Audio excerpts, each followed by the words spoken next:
Good evening. It's now 6 p.m. This is May 13th, 2014, and this is a regularly scheduled work session of the Garland Independent School District Board of Trustees.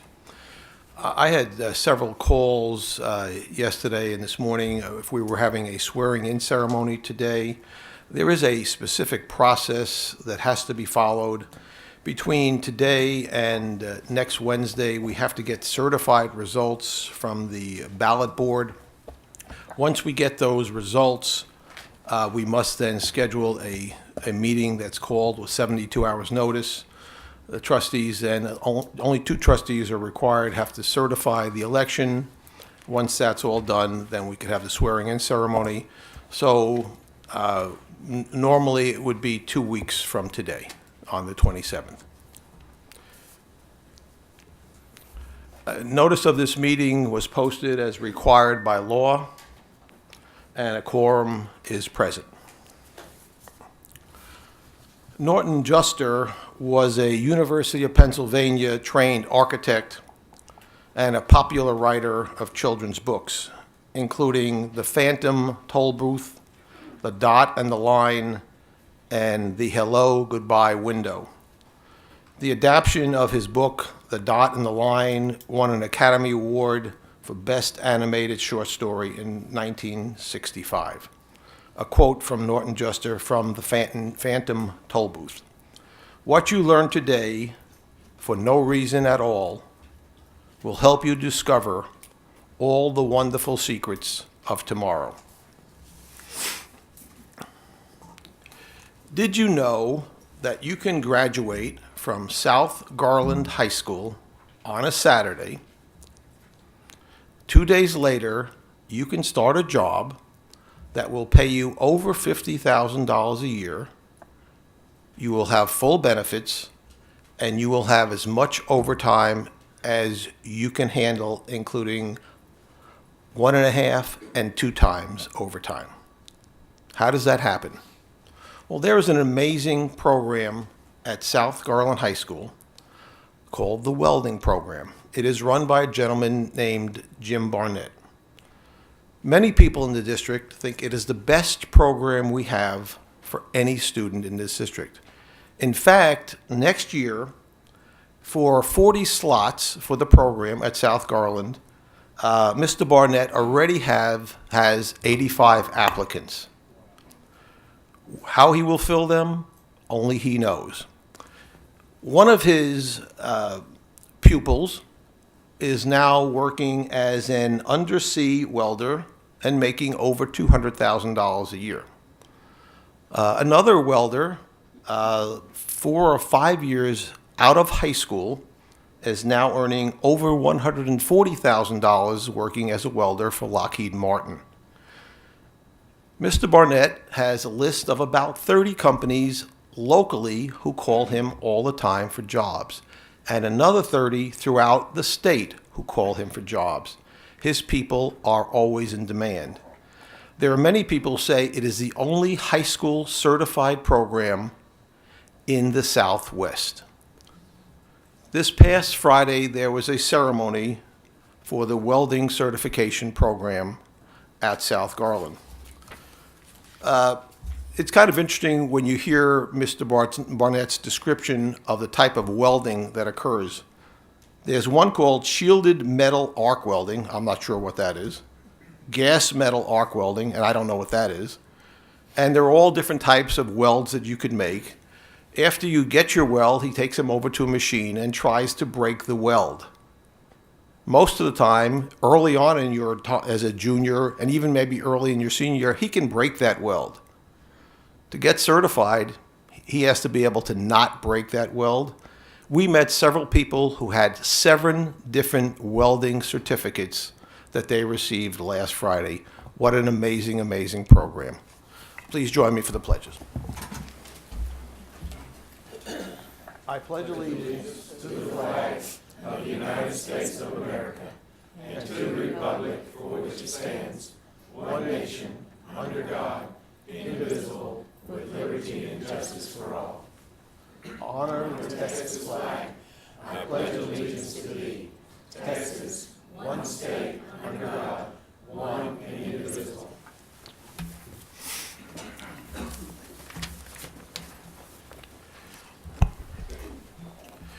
We'll go to item 3, our information item, A, present evidence of excellence awards. Mr. Moore.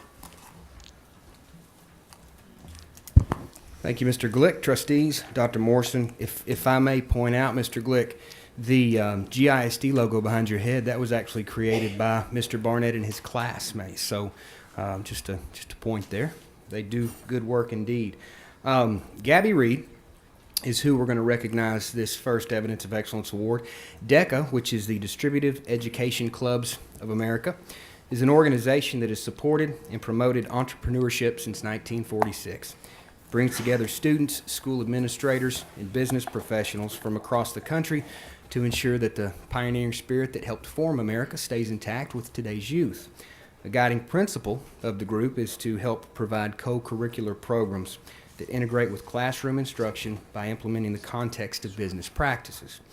More than 190,000 students in 3,500 schools are involved in DECA in Texas. And Naaman Forest High School is home to one of the best. Gabby Reed is a senior at the high school, and she's one of only 52 seniors across the state to earn the esteemed DECA Emerging Leader Honor Award this year. The award recognizes soon-to-be graduates who have been active in DECA, maintained at least a 3.2 grade point average, participated in leadership skills-building activities, and completed at least one business-focused career education course. Among those courses are marketing, entrepreneurship, finance, and hospitality, and management. The award also places a great deal of emphasis on community participation. A dedicated DECA member for 2 years, Gabby currently serves as the organization's president at Naaman Forest. Hard work she's put into the chapter has helped her land a Texas DECA scholarship, in addition to the National Emerging Leader Award. And she also plans to pursue collegiate DECA as she attends the University of North Texas this fall. As an aside, Gabby's also a member of the Superintendent Student Advisory Council, so that's an award an honor rather, that is extended only to 14 seniors and juniors throughout the entire school district. So that also gives testament to this young lady and her character. Amy Bauer, her DECA advisor, is here with her tonight. So please join me in welcoming Gabby Reed.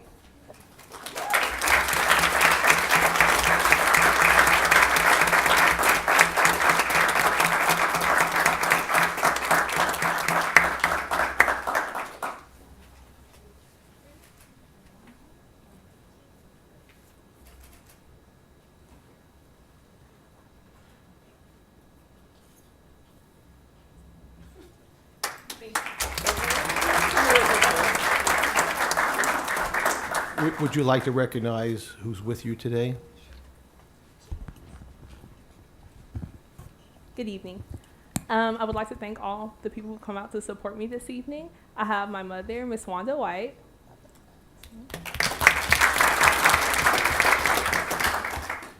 My amazing DECA sponsor, Miss Amy Bauer, and her husband, John Bauer. Another teacher from my school, Miss Christy Boyd. And last but not least, my wonderful principal, Miss Erica Crum. Thank you all so very much.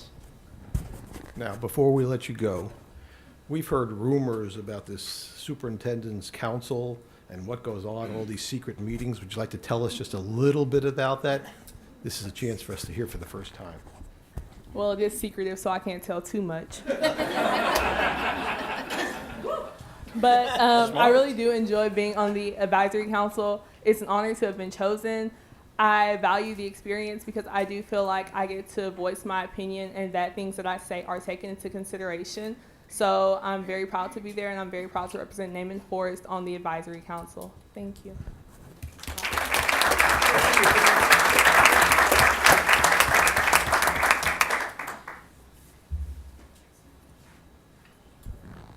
We have one more Evidence of Excellence Award to present this evening, and it's going to Walnut Glen Academy. Comprehensive study by a statewide organization recently named Walnut Glen Academy for Excellence the 5th best public elementary school in the entire Dallas-Fort Worth Metroplex and the 12th best in the state of Texas. Children at Risk is a Houston-based nonprofit organization. That group compared facts and figures from more than 800 elementary campuses spread across 9 counties in the greater Dallas area. Some of the measures that they evaluate are STAR exam passing rates and performance, specifically within reading, mathematics, and science, average 5th grade class size, attendance rates at each campus, and also economic conditions present at those campuses. Composite score was computed from that information, and once again, Walnut Glen was ranked as the area's top performing elementary school. And I say again because Walnut Glen's actually held a spot in the top 5 rankings within this group's organization for the last 4 consecutive years. It's because of what's being done as well at that campus. I want to point out it's not because it's an academy. It's because of the criteria makes it clear that these are the results of what's best meeting needs of all of their students there, not just because it's an academy. Walnut Glen Principal Alex Rivera accepted award from the Children at Risk organization April 28th at Dallas ISD's Yvonne Ewell Town View Center, and he's also here with us tonight to accept this award. So please join me in welcoming Walnut Glen Principal Alex Rivera.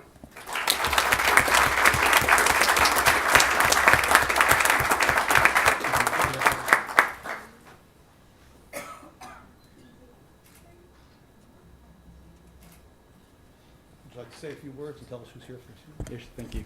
Ladies and gentlemen of the board, Dr. Morrison, it's truly an honor to be here once again. But as Mr. Moore said, my staff, which a lot of them are here today, is the reason why I'm standing up here before you today. It's because of what they do every single day. I have the easy part, in my opinion. I just support their efforts, their ideas, and I just let them run with it. So supporting them has been so easy. It's a pleasure to be there every day.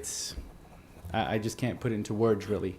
So I'd like to have them stand up if they can, please.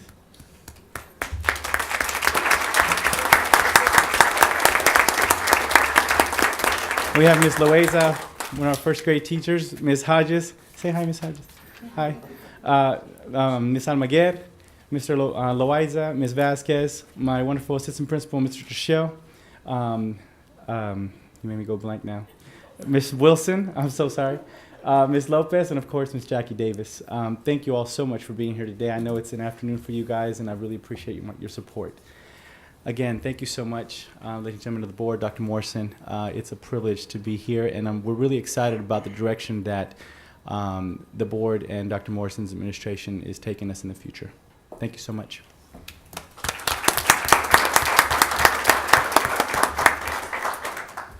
Okay, let's go to item 3B, receive update on the District Educational Improvement Council. Dr. Wells.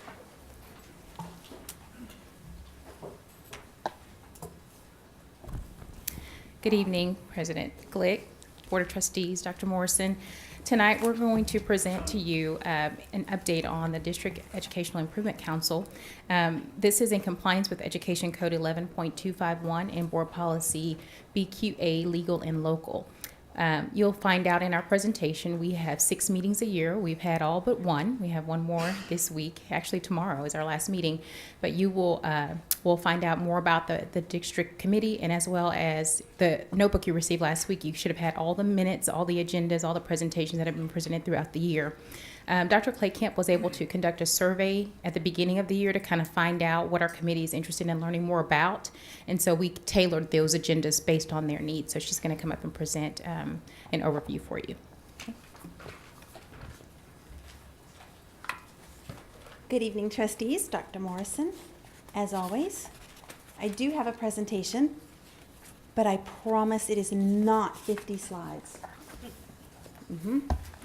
Okay.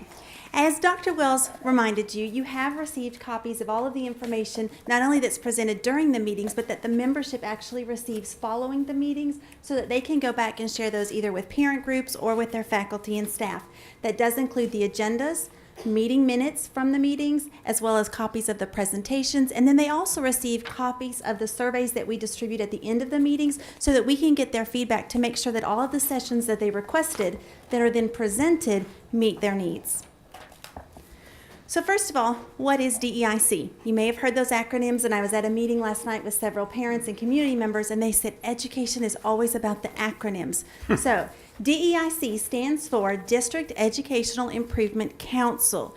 You may also hear it referred to as District-Wide Educational Improvement Committee. Those two terms seem to be used synonymously, but it is an advisory group both to the superintendent, district leadership, as well as to the school board. As Dr. Wells mentioned, the work of DEIC is outlined for us in local and legal board policies, and you can see that there are several goals that the work of DEIC is charged with. Things such as reviewing and approving the district improvement plan, reviewing the dropout prevention plan. There are 5 areas outlined and permitted by state law. You can see them, such as planning, budgeting, curriculum and staff development patterns, as well as school organization. And they also review waivers that we send to TEA to apply for such things as CEHI. That's a waiver that's going before the committee tomorrow. That stands for Compensatory Education Home Instruction. And I had to look at my notes because I always forget. Who is on DEIC? Every campus in the fall elects one classroom-based teacher to participate in DEIC. This classroom-based teacher cannot serve on the local campus improvement team. There are 71 classroom teachers. In addition, we have 12 non-classroom but professional campus-based personnel that serve on the committee. Those rotate every year among the schools, so that it's not the same 12 schools every year. A term on DEIC is a 1-year term.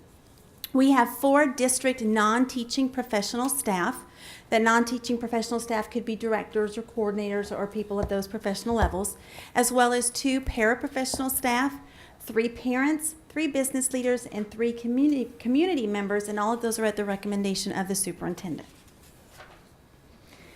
DEIC, we do hold the elections in August. As soon as school gets back, we start handing out those elections and nominations. And then following that, we do have 6 scheduled meetings throughout the year. We try to align these so these are about the same time every year. And you will see that we do have our final meeting scheduled for tomorrow afternoon from 4 to 5 at the Curtis Colwell Center.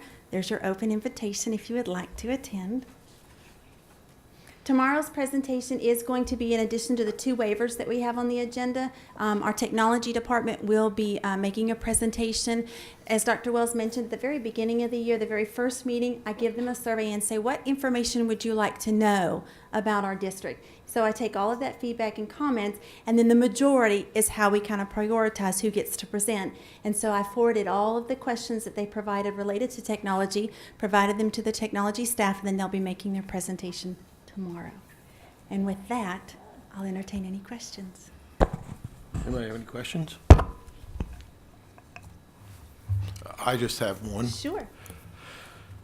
Earlier in the year, I gave each of the trustees a list of items I thought we needed to discuss this year. And one of them was what different committees we have and how people get appointed to these committees. So on this DEIC, there are, between parent, community, business, there are 9 people. Yes. Do trustees ever suggest names? I'm just wondering, because, I mean, as far as I'm concerned, I've never been asked to nominate anybody, if anybody wanted to be on the committee. I don't know if anybody else has. I was just wondering how that happens. That's a great question. I can answer that, Mr. Glick. According to the policy, the 3 community members, all of these community members, business members, and parents are supposedly recommended by the superintendent or his designee. And the only criteria is the community members must reside in the district. The business members do not have to reside in the district, nor do they have to have business in the district. And the parents have to have currently enrolled students. So, but the designee, the superintendent or the designee is who gives us those recommendations. So I guess if we were interested in having somebody serve, we would make a suggestion or a recommendation to the superintendent? Yes. Yes. Okay, fair enough. And I'll put them on there. How's that? And that thing about the business we'll talk about that when we get to our sub-policy committee, we'll talk about that issue. Okay, anybody else? We thank you very much. Thank you. Let's go to item 3C, receive campus improvement plans, informative review updates from Ms. Allen. Good evening, Mr. Glick, trustees, and Dr. Morrison. I'm going to give you a brief update on our campus improvement plans. We provided you with a CD containing all of the plans with their formative updates, and I'm just going to talk through the process and our timeline. The first thing we do with our campus improvement plan process is the CNA, which stands for, another acronym, the Campus Needs Assessment. And so with the needs assessment, we provide our teams with training on how to conduct a needs assessment, how to look at data, how to then take that data and incorporate it into your plan. And they evaluate 8 different focus areas. Once they take each of these areas and they have a committee that evaluates each area, and like I said, they collect data and determine what are the areas that they're doing really well, and then what are the areas that they still need to work on. So what are their needs? Then as a school committee, they'll come up with their top needs for each area and then their top needs as a school. So which needs are they going to focus on and address this school year? From there, they go on to the campus improvement planning process, which is taking those needs and creating a goal, which we call a performance objective, and then determining how that fits in with the district goal and making sure that those connect together. Identifying research-based strategies is the next step. So how are they going to implement programs and procedures in order to meet that performance objective? From there, they're going to need to identify any resources, and this is where some of our funding comes in, our state comp funding, our Title I funding, and those things have to be included in the campus improvement plan, and we make sure that they are. And then from there, we evaluate. They're evaluating their plans 4 times a year. Those are our formative evaluations, and we've given you copies of those. And then at the very end of the year, they're going to do a summative evaluation. So they're going to determine which of the goals they met and which ones they fell a little bit short. And they're going to evaluate each of those different areas. And our evaluations will be submitted to you once they are turned in the fall. And here's our timeline. We've already conducted our comprehensive needs assessment training for the principals. And so they're already starting to work on that. As you know, the strategic plan will be presented on May 27th for your approval. Once that is approved, then we will turn that over to the campuses. We'll go over the new district goals with them and how they'll incorporate those district goals with their campus improvement plan and how to merge those two together. And that training will be in June. And then there's a few things due before they leave in June. Any capital outlay and personnel requests related to their Title I funds that they get for their campus. And the reason for that is that TEA requires us to include those in the grant application, which is submitted before July 1st. Then at the end of July, we'll do some help sessions in order to help principals complete their plans, help them enter them into the software, which is called Plan for Learning, that we use to house all of our campus improvement plans. And then their final plan will be due in August. As you'll see, plans will be presented to the board on October 28th, and that's when the 14-15 plans will be submitted to you. And any questions? Anybody have any questions? Dr. Castaneda. Thank you. Thank you, Ms. Allen. I just have a procedural question. As I seem to recall, but this could be incorrect, that Plan for Learning, was this a new software program you guys adopted within the past cycle or so? I believe this is our 4th year, yes. Okay. So is that going to integrate, is that well integrated now and are the people well trained in that? Yes, I believe they're already asking, when can we start our plans? When can we start our plans? And so we've put things on hold this year because of the strategic plan, because we don't want them going in and entering that until we have our district goals, because everything is really based off of those district goals. That's the first thing they have to go in and look at. Okay, thank you. You're welcome. Anybody else? I have several. Okay. By the way, thank you. The product is really, really good now. Great. Some of the Good to consistencies that didn't exist are gone now. One of the areas I wanted to ask you about, where we talk about student achievement, and there are 3 categories: summary, strengths, and needs. I think that's an area that, if there's any inconsistency left in the reports, it's some of the campuses use numbers, some don't. Some are very specific in what they want to accomplish, and some are not. I'm not sure if that's a question for you or for Dr. Wells. Actually, that is a great point, and that is something we noticed as well, and that is something we focused on this year for training. The focus was using data and to make sure your needs are addressing or incorporating data, because a lot of them said things like, we need iPads, with no data to back it up. And so we did address that this year in training, and we're hoping to see a better product. And we'll do some coaching along and when we have our help sessions to make sure that they're on the right track with those. I would like to add to that, Mr. Glick. Yeah. One of the things we worked on was just having measurable SMART goals, which is what we call it, and measurable outcomes. And so that's something that the area directors have been working alongside Christie's group to help train the principals on how to create those goals. And those are goals that you put in place that you can measure the outcome. So that is something we're working on with them. Yeah, and I think that's a great idea. I wrote a couple of them out that I liked. For example, writing declines and state assessments must be raised back to the 95% level shown in 2005. This is a school-wide effort, possibly requiring vertical teaming. That was one of the, see, that's real specific. Right. Another one, based on cut scores, I'm not sure what a cut score is, 100% of students scoring below the cut score received intense targeted intervention in 30-minute sessions. Again, very specific. There was a new word I learned. I'm not sure it's in the dictionary. It's called a mandatorial. And I think that's kind of combining the words mandatory and tutorial. Is that right? Yes. And I saw it one time. I said, oh, okay. And I imagined if you have a mandatorial, it's mandatory. Mandatory? Yeah, okay. One other thing where they talk about the technology needs. Each campus has a category technology needs. Some are, again, very, very specific. Does that go to the technology department? Do they see it? What each campus is asking for? How does that translate if they're saying, for example, we do not have headphones for the cow, which is computer on wheels. So there may be, 20, 30 computers on there, and they're looking for headphones. Another one, a projector, still some classrooms without projector screens. Does that get to Mr. Heisaw's department, and how does he know about that?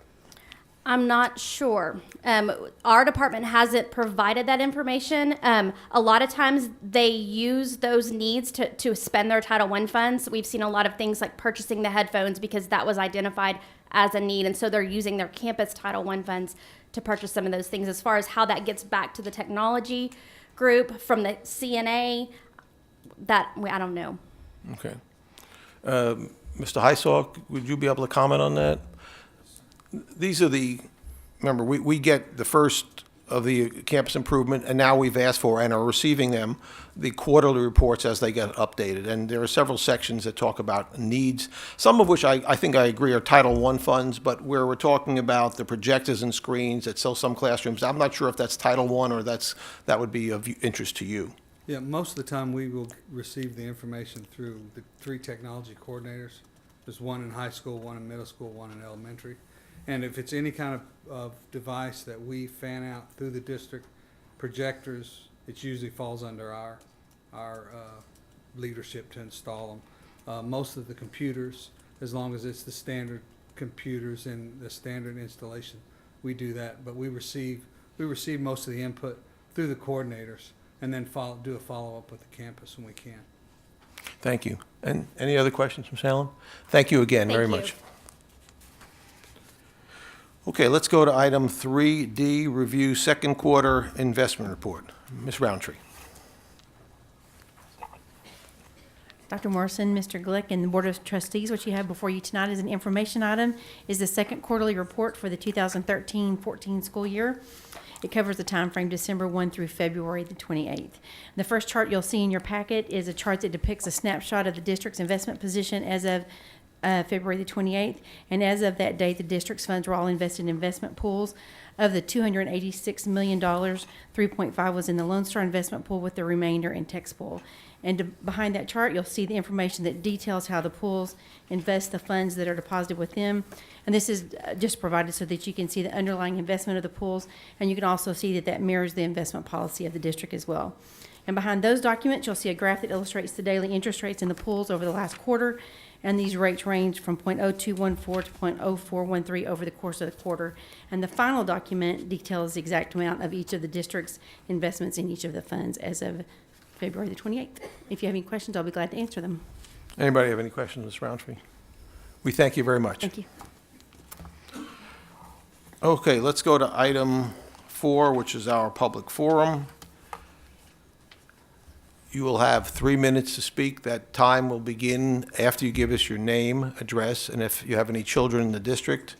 There'll be a green light, then a yellow light, meaning there's 1 minute remaining, and then a red light.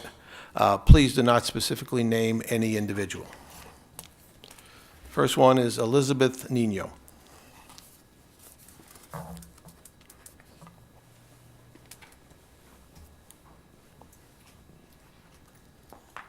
Good evening.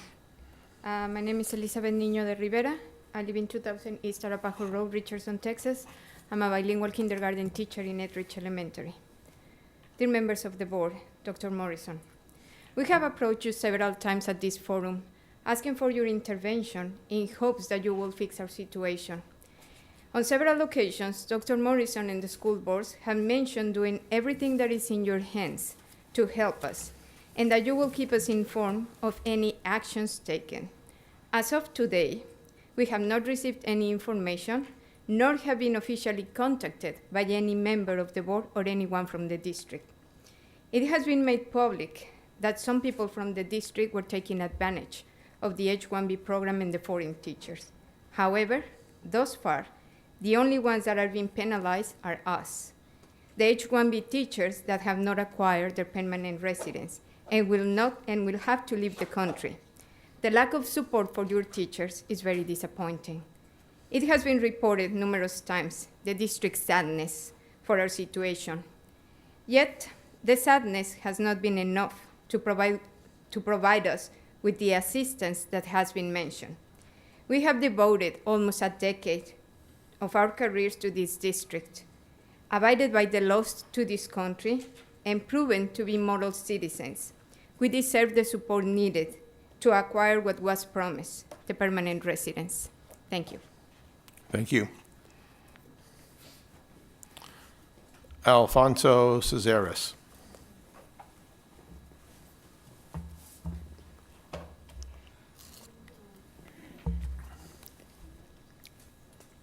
Good evening. My name is Alfonso Casares Tafur. I lived in 911 or Yellow Jacket Lane in Rowell, Texas, 75087. Good evening, members of the board and audience present. A day like today, I arrived in Dallas area. I was packed with dreams and ready to have my interviews in GISD. 7 years after that, I would be standing up here expressing my feelings. Number one, I feel that the district has not done enough. Its representatives continue in their comfort zones, and we know that every rule has exemptions. And comfort zones could represent the inside part of a box or of a comfortable box. We always tell our kids, or we try to teach our kids, to think out of the box. How beyond can we go? Second, an extension is time sensitive. We will go beyond that. 10 years, a decade in this country cannot be disposable.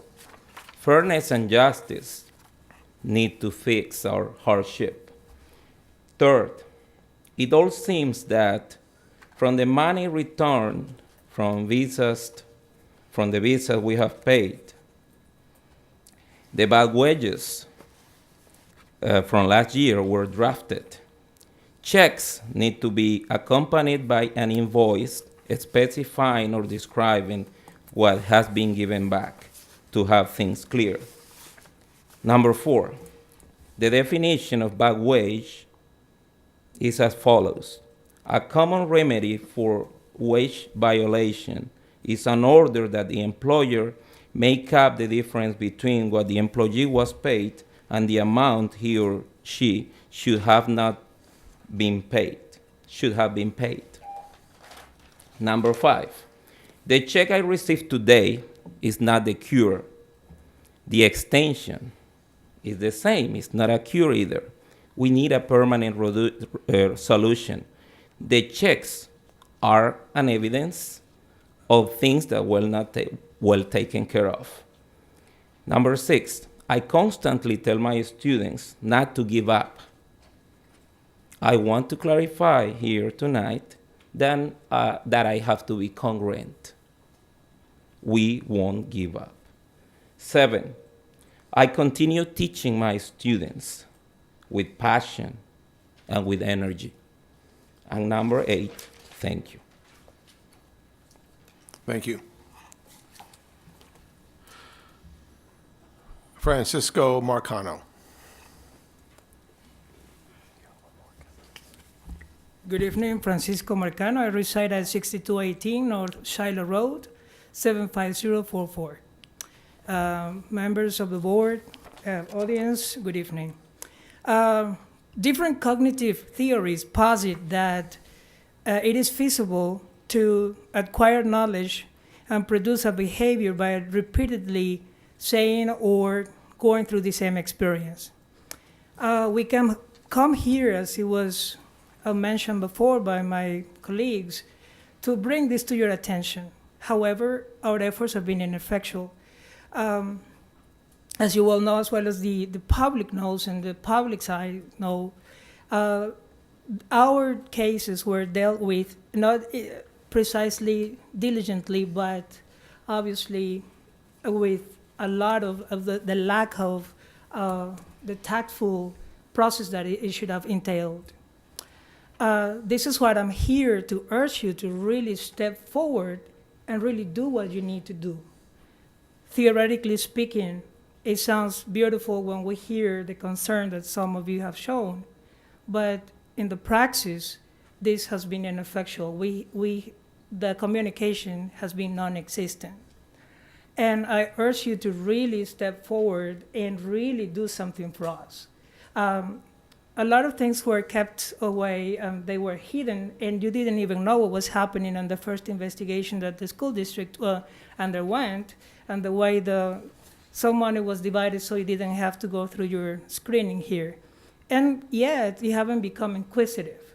I do understand the nature and the intricacies of the process of investigation, yet there are other things you can do.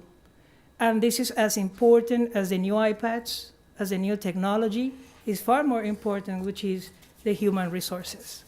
And I think we are just getting left behind, and there shouldn't be any adult left behind. Finally, I would like to urge you not to make a melting pot of GISD, but a solid pot that really represents what the United States of America really is, an embracing country. Thank you. Thank you. Bernardo Montez.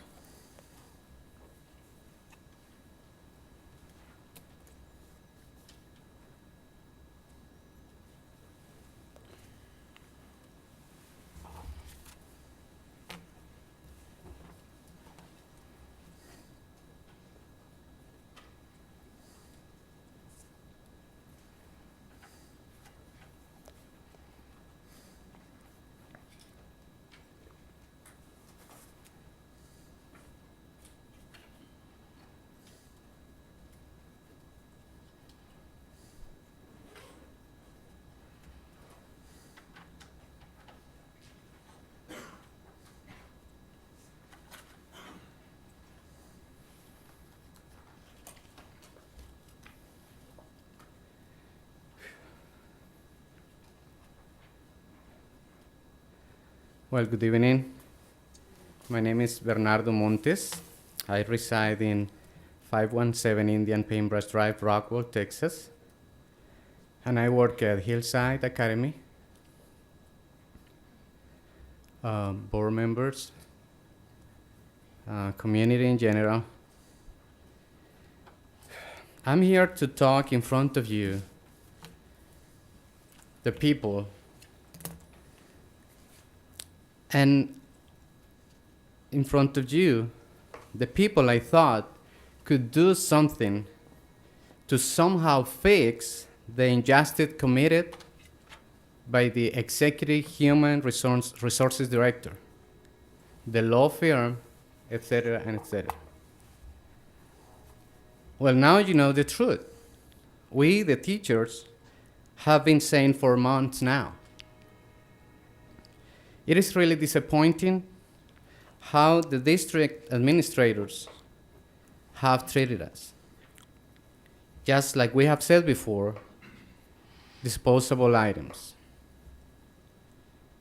But let's go back 3 or 4 months when you could hear our head administrator in the news saying, we are supporting our teachers. Really? Let's compare what the head of the district has done to his benefit, the district's benefit, and what has been done for the teachers, the victims of fraud, scam, and human trafficking. Just give me 1 second.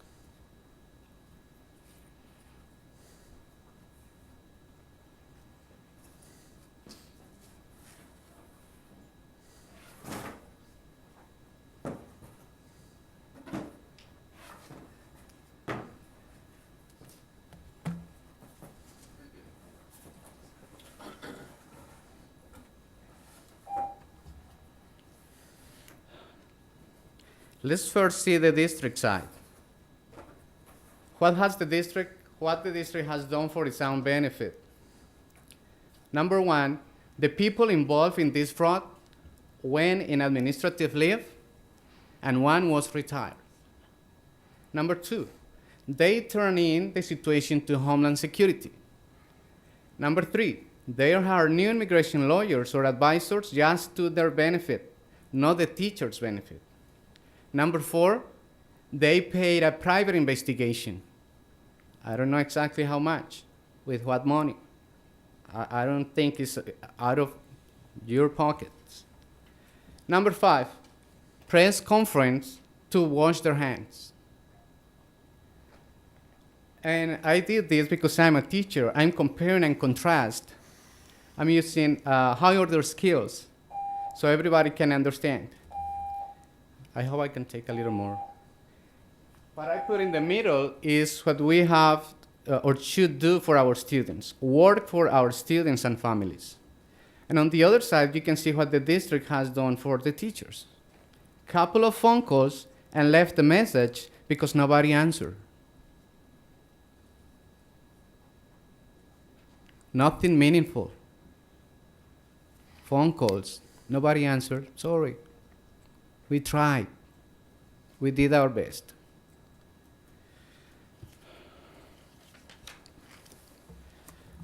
Well, I know our head administrator has made these two phone calls before, or other phrases like we're going to do this and we're going to do that, but we don't see anything. We're the victims. We're the teachers. I want to finish saying that I enjoy working for such nice parents. I love all my students. I had great partners, my teachers, my colleagues, and I like and respect my principals. Thank you very much. Thank you. Dr. Morrison. Just a point of clarification as far as just on accuracy.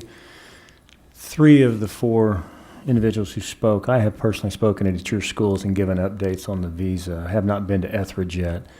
But as everybody has known that I have said, we have actually spoken to United States congressmen, offices, to United States senators. We've been in conversation with the Hispanic Chamber of Commerce in Washington, D.C., and I think what everybody needs to understand is we can ask for these meetings, but it's up to them to grant them. And we continue to make 2 to 3 phone calls a week to check the progress on that. We will continue to do that until we get the answer that we need. But you need to understand, we're not in control of setting the meeting. I can only ask Homeland Security to meet with us.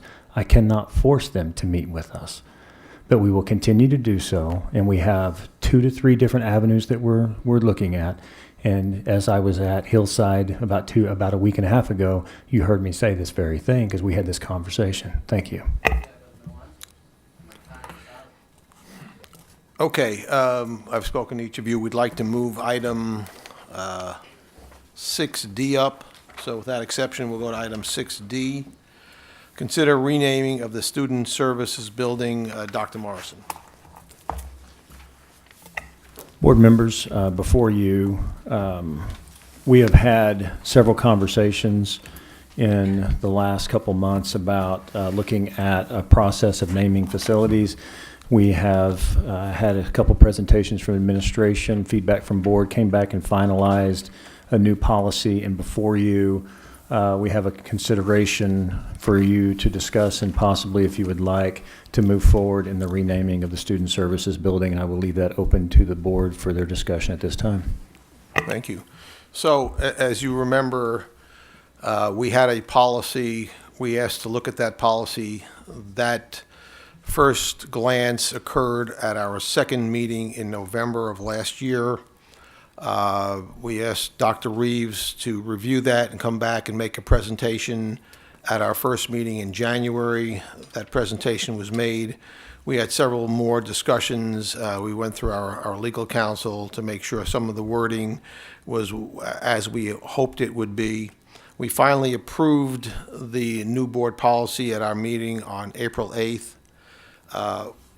In the past, we've had two citizens who spoke at citizens' input representing the Valet family and Mr. Joe Garcia, specifically about renaming the Student Services Building. It was my impression that we have done everything as a preliminary stage to get to this point. We know that we have a list of other names. Those names are in your packet today. There are several people listed with their biographies. All of these names, other than the Mr. Garcia and the Valet family, were submitted prior to 2013. To the best of my knowledge, we haven't had a presentation on any of those families or individuals. So the question is, where do we go from here? We have several options. We can go ahead and actually take a motion to name a building this evening. We can say that all these other names on the list might be interested in also having their name on this type of building. That's a possibility. We can set up a subcommittee and ask that subcommittee to take input. We could set a time limit and ask other individuals if there are other names, including the names on our list, make a short and come back sometime over the summer and do the naming. I think we're open to anything. So does anybody have any suggestions at this point? Mr. Axe. I just have a question. From what I understand, and I hope I'm reading this correctly, on the document that we got this evening, the Vallier family was proposed in 2013. However, Pascal Vallier was one of the earlier ones. Is that correct? And is the Vallier family recommendation replacing Pascal? That's my understanding. Okay. Yes. Thank you. Is anybody else? Any comments? I don't think I understood. Okay. On our list, it says the Valet family, but there's a Pasquale Valet who's actually listed as a prior submission. So I think. He's part of that family. Right, so I think the naming would be for the the total family rather than just the individual. I think it started out as the individual, now it's the family, yes. Okay. Okay, anybody else have any comments? I'd like to make a comment, please. Dr. Castaneda? The Vaya family is deeply beloved and respected in this community. They've been members of this community, decorated war heroes, athletes, renowned athletes on some. I've heard some stories about their prowess, and they've been educators. And I've had a conversation with Mr. Valle, with Pascual, and if memory serves correctly, he shared with our Leadership Garland class that he actually wanted to be a teacher in our district. But at that time, the district was not open to hiring Mexican-American teachers. And so I know that we like to primarily, as many affiliations as a person can have as an educator and with our district helps their candidacy. And so I think that important part of the history here is that this is a family that was dedicated to education, but the opportunities were not there for them to serve in the district at the time at which they were seeking opportunities to teach. So I, for one, would support the naming of the Student Services Building, which is our intake building for our families that are new to the district in honor of the Valle family. Is that a motion? I'd like to make that motion. Second. Okay, we have a motion and a second. Is there any discussion? Yes, Ms. Mr. Griffin. Glick and board members, I will have to abstain from this vote. Thank you. Okay. We have a motion, second. Any other discussion? Mr. Axe. Board members, I would just like to say that after a very long history in Garland with the Valle family, I can't think of any family that is more deserving of this, and I will strongly support this. Okay, motion second. Mr. Lynn? I have a information request. Ms. Griffin, can you indicate why it is that you're abstaining? I'm just curious. And Ms. Griffin, you do not have to answer. I'm just saying, it would be very, very long, and the whole process, so I just have to abstain. Okay. Because I was involved in the compilation of this list and the review with all of the other families and many other things. Okay, and I appreciate. May I speak one more Sure, time?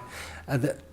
I value your opinion, and you've been here, and you know about the history of these submissions, and that's why I was curious, because obviously I don't know the history. So, Anybody else? Okay, we have a motion and a second. Please show your affirmation, raising your hand. Any opposed? We have the vote of 6-0 with Ms. Griffin abstaining. Congratulations to the Valle family. I'm not sure what the process is, Dr. Morrison, since this is the first time, well, actually the second time I've been involved with a name change, but do we proceed with signs? How? Well, what we would do is we would contact the family, and then we would set a time that would be appropriate for as many of those family members to attend a celebration, and we would order the new signage for the building and have a day where we would recognize the family and invite people in the community to come celebrate that with us. So our congratulations to the Valle family. Based on some of the comments, it's an honor very well earned over a long period of years in this district. We'll go back on the agenda in the regular order. We'll go to item 5, which is discussion items for the consent agenda. Mr. Booker. If you remember, Dr. Barajas had a chair to help him with some water because you have more items than I think you've ever had. Do you need some assistance, or are you okay? Yes, sir. Okay. Mr. Glick, I believe we have under discussion for consent, we have budget transfers and amendments. Yeah, I want to do this first, and then we'll come back to that. Okay, yeah. To Mr. Glick, to the board members present, to Dr. Morrison, we do have 6 new contracts and 21 renewal contracts before you. I'll be taking those in that order if it pleases the board. Yes. The first contract before you, it's a new contract for audiovisual supplies and installation. The recommended contractor is Kinetic Technologies. It is a 1-year contract with 2 annually renewable options. It's a contract utilized by our security department to replace equipment within sound systems within the schools. Estimated value of that contract is $200,000, and we recommend that award. The second contract, the new contract that's before you for your consideration, is for the purchase of lamps, ballast, and bulbs. These are, in fact, warehoused in the district's warehouse facility. We've identified contractors from Competitive Edge with a recommended award of $44,259, Facility Solutions Group for $28,234, MCOR Lighting, $10,535. Wesco Distribution for $5,733. And there's a $22,000 catalog provision. That is a one-year contract with 2 annually renewable options, which is the administration's recommendation for procuring those light bulbs and ballast. The third contract before you for your consideration is the purchase of Novell products, which is utilized by the district's technology department in supporting the infrastructure for networking. We solicited quotes from 2 cooperative providers, making the recommendation to Dale Marketing, which provided the best value at $345,119.84. That is a one-year contract with 2 annually renewable options. The next contract before you for your consideration under the category of new contracts is professional staff development consulting services. We have a variety of professional consultants that the district would like to have approved for use during the next year. There is an attached list with the asterisks indicating some of the new providers. You'll also see on that list some of the contracts that we are currently using. We recommend the approval of that list for $750,000. The next contract before you for your consideration is the purchase of fire alarm inspection services. The district is recommending Flores Technical Services. A recommended value of that contract is $100,000. It is a one-year contract with 2 annually renewable options. Flores Technical has been the provider of that services, and we've been very satisfied with the results.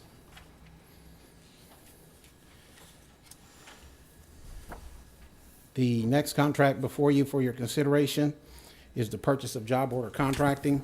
This is a new contract to the district. It is a construction delivery method similar to what we would use for competitive seal proposal, construction manager agent, construction manager risk. The difference between a job order contract and some of the other ones, this contract has been set up by statute for reoccurring tasks that have indefinite delivery times. And what we did was when we had when I first met with Mr. Gonzalez, our director of maintenance, met with Mr. Falcone, our executive director of school facilities, we did an overview of where we had gaps in services as we look back over the December cleanup. One of the things that we had identified is the district had contracts in place currently to provide supplemental services. We had a roof repair, we had a plumbing contract, but those contracts were limited in scope, and they also had, and when I say limited in scope, what we tried to do is over the historical data that we have from our Oracle system is to identify what types of items we needed to have on contract. Inevitably, every year, there was some item that was not on our list that we had a need in a school. There was a provision in the contract that allowed us to do a parts plus and a what we call a time and material part of the contract. Time and material contracts are not the most effective and efficient contracts. We use them when we have to.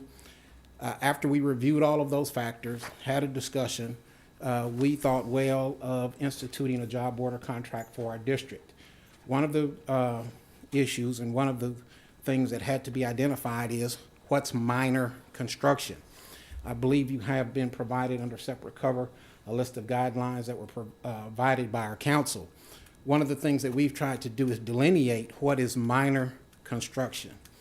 And that we have tried to determine as $300,000. So in other words, any task that was under $300,000, we would like to use a job order contract. Were you not provided that list, Mr. Glick? It may have been this evening. Does everybody have that? Does anybody have that? It was a confidential document, and I think it wasn't posted in the agenda, and if you don't have it, I apologize for that.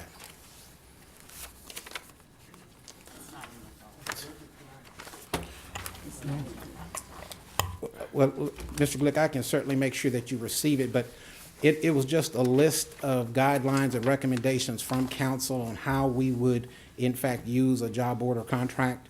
One of those issues is identifying what is and what constitutes minor. Mm-hmm. And there was court cases that had identified what was not major. Behind the bid proposal. Okay. Oh, it's in the bid proposal. Okay. It's not separate, okay.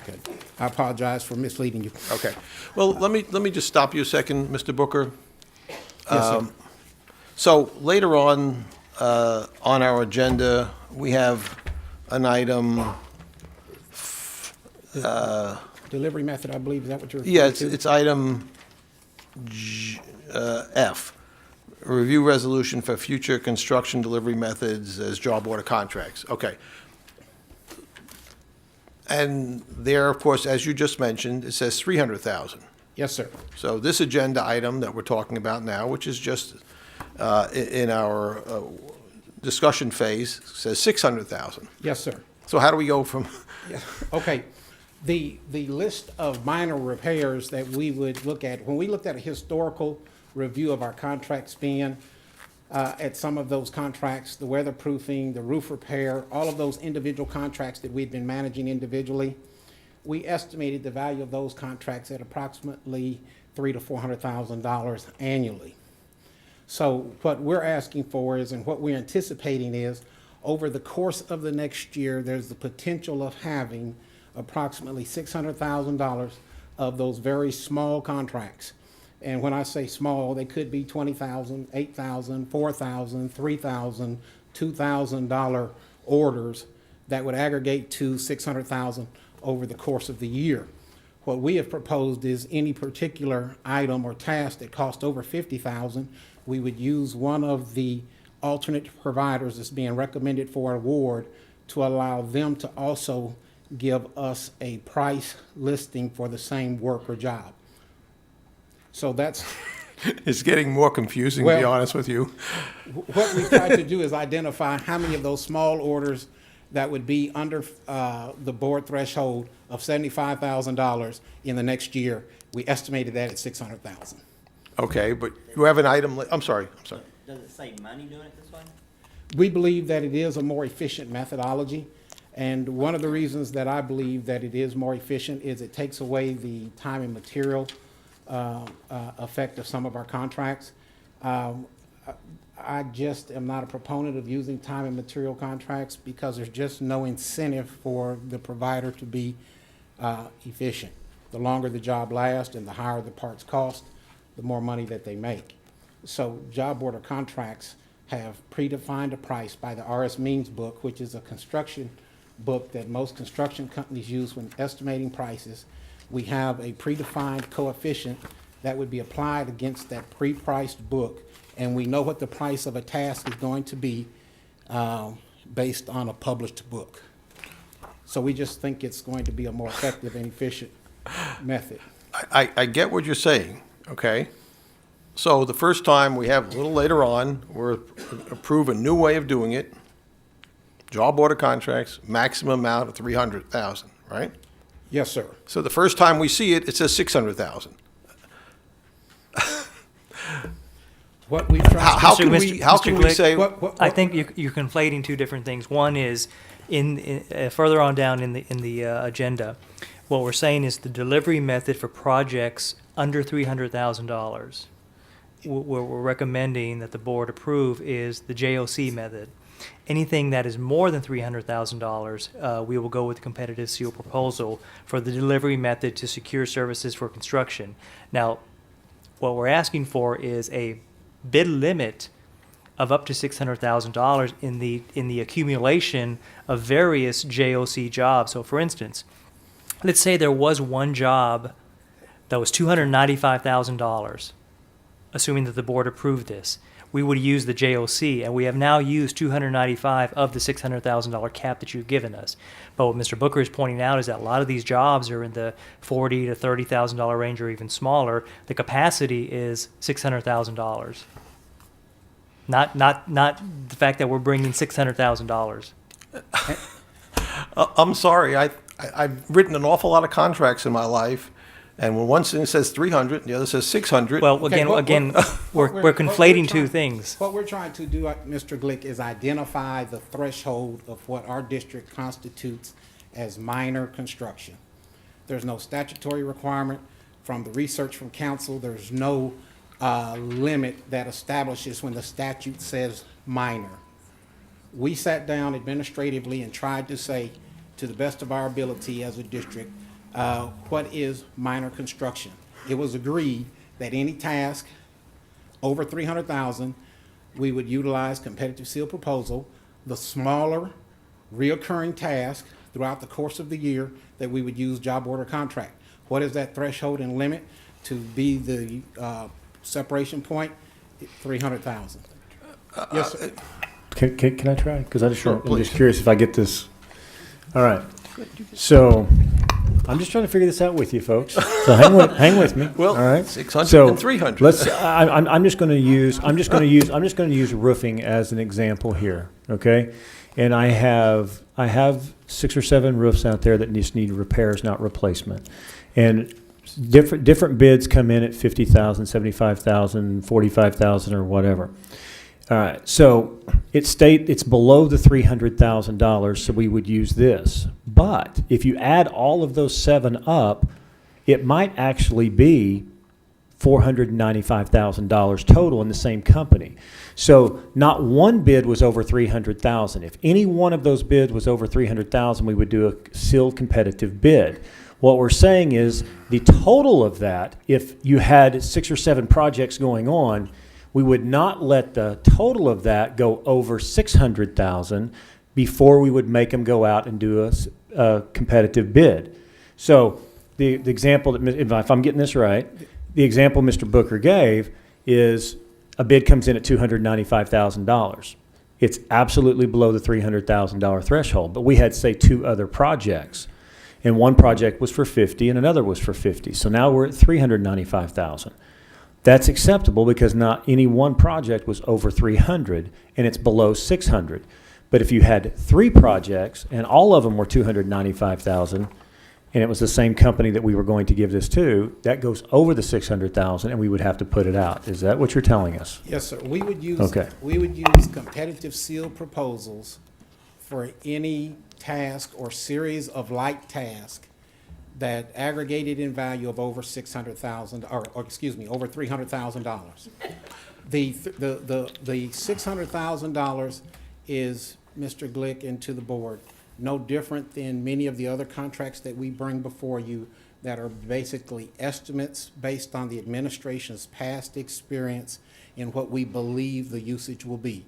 When we looked at what we spent on small roofing repair, when we looked at what we spent on weatherproofing, when we looked at what we spent on our plumbing contract and some of the other contracts that are identified in your memorandum, we identified the value of those contracts and felt comfortable that the $600,000 would accommodate the district's needs.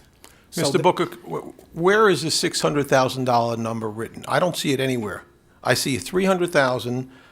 And now you're telling me it could be 600. Why can't it be 900? Why can't it be $1.2 million? Why can't it be any number? Why can't you have 10 $75,000 contracts? What stops you from doing that for the same vendor? Why can't the Trevino Group get 10 $75,000 contracts? They were all under 300,000. They were all under a job order contract. I don't see anything that says 600 you have to stop at. Well, Mr. Glick, the 600,000 is the limit that the board would authorize us to utilize for a jock. I don't see that anywhere in writing, sir. But I think the administrative covered, I thought we had 600,000. I see the number 300,000 on that agreement later on. The administrative recommendation is for $600,000. On the front cover. First page of what? This. Of the agenda Okay. item. Oh, I understand. No, I understand the 600,000 there, but what's to stop you from the next time in making that $1.2 million or $1.5 million or 20 times? What you said, anything under 300,000 is fine, and multiple ones are okay. So why don't you give the guy 75,000 times 20? That's $1,500,000. What's to stop you? We want to be reasonable and try to bring a number based on what we believe is going to be the estimated expenditures for those contracts. If in fact we believe that 1.2 million was what we thought, like in any other contract that we bring before you as an estimate, we try to estimate what we think the value of the contract is going to be. This particular contract is no different. It's an estimated value of an accumulation of all those small job orders that we think will be utilized throughout the course of the year. I understand that. But what's to say you can't give Mr. Trevino or the Trevino Group 10 $75,000 or 20 $75,000 contracts, all under 300,000? It just happened to say 600,000 estimated. What if it gets to $1.5 million? What if it gets to $2 or $3 million? What's our way of stopping this Because, from Mr. happening? Glick, you're only giving us the authority to spend up to $600,000. Well, That it is- says estimated, and it's on this one. All right. What's the next time you come back with a job order contract, that's for $1.5 million? Can't do it. Why? Because the board has only given us capacity for $600,000. It doesn't, no, sir. On this one specifically, it says estimated, that's all. It doesn't say anything else. But we take that as the limit that the board has given us. On this particular one, on this particular job order contract. Well, what happens the next time you come back and you say now it's $1.5 million for the next person? We can't do it because the board's only given us authority for $600,000. No, we haven't. We're giving you a job order contract later in here that says 300,000. No. That is, see, again, you're conflating two different things.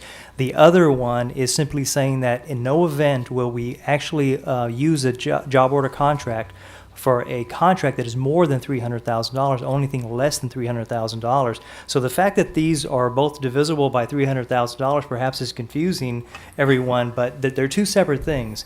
The job order contract limit for us to use up to $600,000 is set. The job order contract that we're asking the board to approve is for a delivery method, competitive seal proposals, and a project that is less than $300,000 is a JOC. There's no agreement here that says you have to stop at 600,000. There's nothing in writing. There's no agreement in our packet. Yes, sir. Make a suggestion. Yeah, please. How about we handle it by whenever we approve a contract that we put the limit specifically in what we approve. And I That way agree. we know what it is. But see, if you look at what we have here, it says 600,000 EST. EST means estimated, in my opinion. That means, can it go over that, or does that say, it doesn't say the max? No, sir, it doesn't.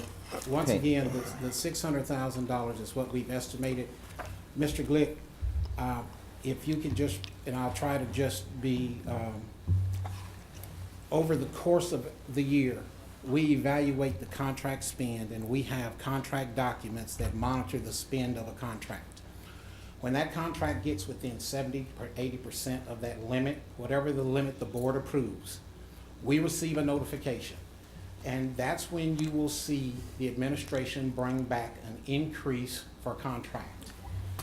All of those contracts that we bought back in the past, if you'll go back and look, those are estimated values that we've just estimated. The purchasing department. Mr. Booker, let's stop this for a second. We're not voting on anything tonight, right? No. No, sir. So let's just change the wording when it comes up in 2 weeks and to say that the total amount, it cannot exceed $600,000, and then we're done with this conversation. Is that, And so that's all we have to do here. is that the board's pleasure for all I of our? Yes, still have a question. Mr. Luna has a question. And then Mr. What Hayes. benefit to the district is it in doing it this way as opposed to sealed bid? Well, one of the things, Mr. Luna, is that the job order contract is a very quick way to get these reoccurring tasks performed. By the board declaring a delivery method, if there is a $8, $10, $12, $15,000, $20,000 job that needs to be done, we do not have to come back and declare a delivery method, so we can get that work accomplished very quickly. If we do a competitive seal proposal, we would in fact take and aggregate all of the work.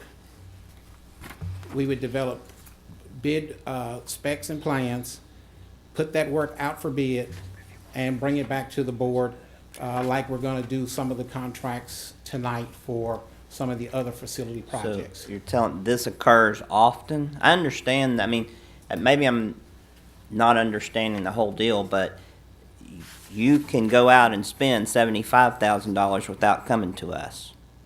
I guess we're talking delivery method though, more than amount.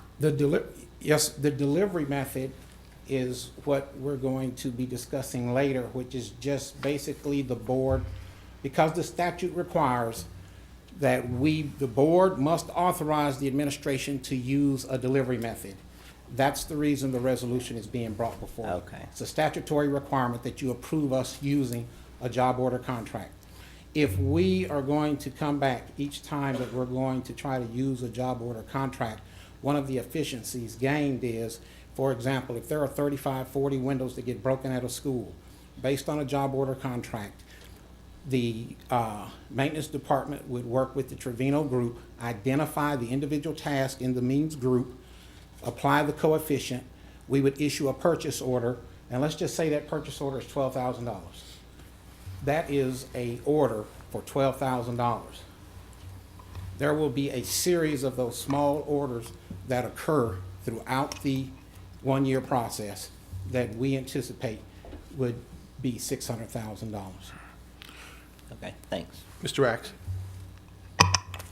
Mr. Glick, I'd just like to point out that we went ahead without comment on a $200,000 estimate on the security and telephones and a $750,000 estimate on the staff development things. This is what we've been doing all along. It's not unusual for us to have an estimated amount on these come up. I don't understand why suddenly it's a great issue. Mr. Axe, we take that to mean that that is the cap. We never go above the cap. It's not a problem for us, Mr. Glick, to eliminate the word estimate, bring all of our administrative recommendations back if that's the board's pleasure with just a set amount. It's the policy that we've been following. We have, in the purchasing department, never exceeded a board authorization. It's not our intent to do so. This is an easy fix for us to just eliminate the word estimate from all our future recommendations. Why not just say not to exceed $600,000, and it just takes all the guesswork out of it, and we don't have to worry about it? Because if our practice is we don't exceed 600,000, if we say 600,000 estimate, from now on, just say not to exceed, put the amount, and then we can move forward. Mr. Axe, just to answer your question, as far as I know, we have never done in this district job order contracting. That is correct. Yes, sir. Okay, we've never done that. Yes, sir. Job order contracting started with the U.S. government, specifically the Department of Defense. Yes, sir. And led to many, many scandals. You remember, you can probably cite some of those newspaper headlines because of job order contracting. I was kind of shocked when I saw, okay, we're heading to job order contracting. I know where it started. I know the controversies. And I just want to make sure right now that everybody understands this is an open door in many situations to fraud. I just want to be sure that that's what happened in the federal government, and there are some state governments that also brought in job order contracting, led to the same problems. Okay? It's a whole different method than we've ever used, so we have to be very, very careful, and we have to have limits on the top and the bottom, or else we'll be in the newspaper, and we don't want that, and I really mean that, with job order contracting. It's ripe with scandal. Okay. We'll move on. Okay. So, Mr. Booker, that's items C1 through 6. Any questions other than the ones we just raised on the new bids? And again, remember, these will all be on the consent agenda in 2 weeks. Dr. Castaneda or Mr. Axe? Mr. Axe. On the providers, Dr. Wells, the providers for the in-service, are these to be done by local buildings for the local building in-service programs? That's a good question. Yes, principals have the opportunity to choose from the list. Some of those that are on there will also be chosen by the district level. Like we have a testing prep, Princeton review, things like that. So that's open for district level and campus level. And it's a good segue with the campus improvement plans, because when they put those goals in place, sometimes they want to bring in people to help work with their staff members, so they can choose from this list if we give them extensive approval. Dr. Castaneda. I think this is where the Novell contract was also? Yes, ma'am, that's correct. So can you refresh my mind? I know we're phasing away from Novell, so I Yes. was wondering, because the reduction in the contract from previous was really about $31,000, as I recall. So will this be the last Novell contract that we're likely to see? Dr. Castellano, I referred to the technology department when we initiated the contract. I specifically asked which Novell products will we not be utilizing so that we do not include them in our quote and proposal. The technology department assured me that the list that's being presented to the board tonight are those, in fact, Novell products that we would be using over the next year. As the district's migration plan changes, you will see the amount of that contract continually reduce as a result of the migration from Novell in the future. Okay, thank you. Any other questions on items C, 1 through 6? Mr. Booker, please continue with items D, renewal bids 1 through 21. Now I know why I need some help. I told you, yeah. The first contract before you for your consideration is the special education attorney contract that's utilized by our special education department. This would be a supplemental contract that's utilized for all of those services in which in-house counsel cannot provide services. We recommend a renewal of the contract of a not-to-exceed amount of $300,000. It's the first of 4 annually renewable options.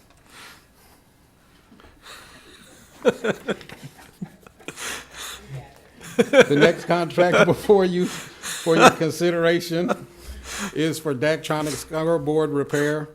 The not-to-exceed amount for that contract is $290,000. It's in its final of 2 annually renewable options. We recommend approval. The next contract before you for your consideration is the long-distance and analog entrance line services from Verizon. $133,295 is the not-to-exceed amount. It's in its third of 4 annually renewable options. The next contract before you for renewal is that of temporary services.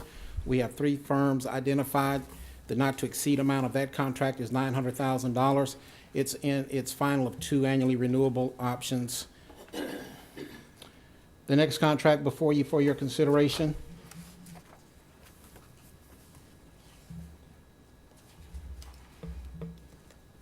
is the large food service equipment utilized by our food service department. The awarded supplier is Pasco Brokerage. It's in its final of 2 annually renewable options. That contract is with a not-to-exceed amount of $150,000. The next contract for renewal before you is the purchase of Windows 8 tablets. There are 5 providers identified that's in your package. That contract is in its first of 2 annually renewable options. That is a $150,000, not to exceed $150,000. The next contract for your consideration for renewal is our charter transportation. We have 6 providers. We're in the final of 2 years. Not to exceed amount is $100,000.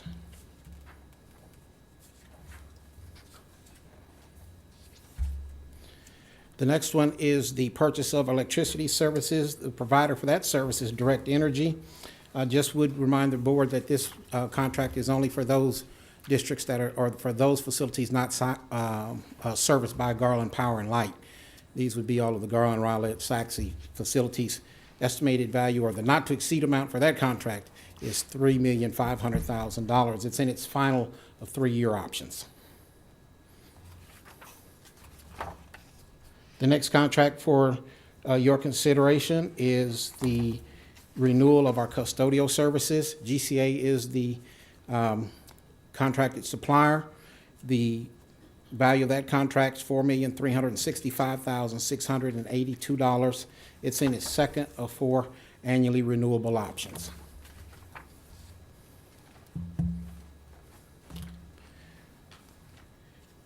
The next contract for renewal is the yearbook processing utilized by the journalism departments at our high schools and middle schools. Jostens Incorporated and Walworth Publishing, they're the 2 suppliers that we've been using. First of 2 annually renewals, not to exceed amount of $450,000 for that particular contract. The next contract is the purchase of promotional marketing materials utilized throughout the district by a variety of schools and departments. The not to exceed amount for that contract is $150,000. We're in its first of 2 annually renewable options. The next contract is for the renewal of our contract for printers and scanners. Staples Contract and Commercial is the primary, Delcom is the alternate. It's in its final of 3 annually renewable options. The not-to-exceed amount is $625,000.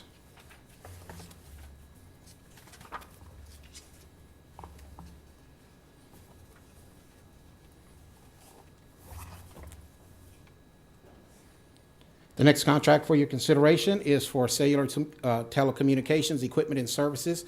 The provider is Sprint Solutions. The not-to-exceed amount is $302,848. It's in its first of 2 annually renewable options. The next contract is the purchase of online data warehouse assessment system services. Mach B Technologies is the recommended supplier. The not-to-exceed amount is $150,000. It's in its third of 4 annually renewable options. The next contract before you for your consideration is the leased warehouse space that we utilize through the our warehouse department. Donald Gordon is the owner of the leased facility. The not-to-exceed amount is $116,350. It's in its first of 4 annually renewable options.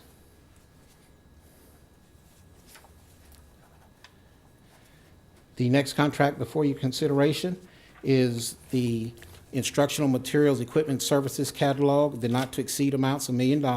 It's in its final of 2 annually renewable options. There's a list of providers that's attached.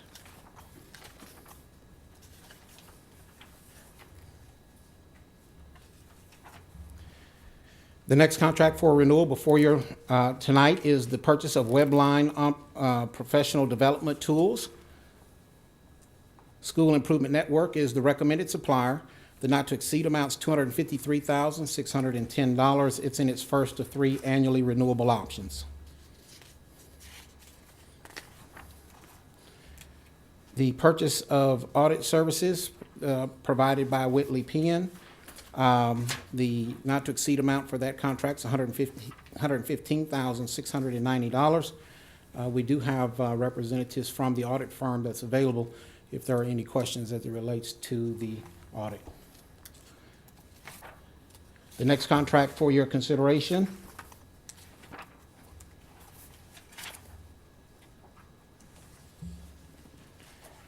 is the purchase of career and technology education merchandise and catalog services. The not-to-exceed amount for that contract is $1,250,000. There is a list attached. That contract is in its first of 2 annually renewable options.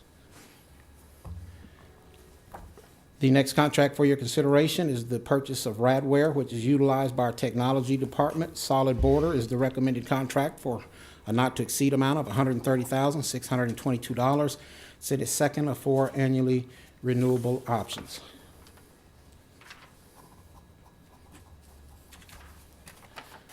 The next contract for your consideration is the purchase of technology cable locating services. It's in its first of 2 annually renewable options. Fulcrum Consulting is the recommended supplier for renewal. The not-to-exceed amount is $111,000. Okay, so that's renewal bids D 1 through 21. Good job, Mr. Booker. Does anybody have any questions? Mr. Axe. Mr. Booker, I think I've asked this question before, but I'm getting old and I don't remember the answer to it.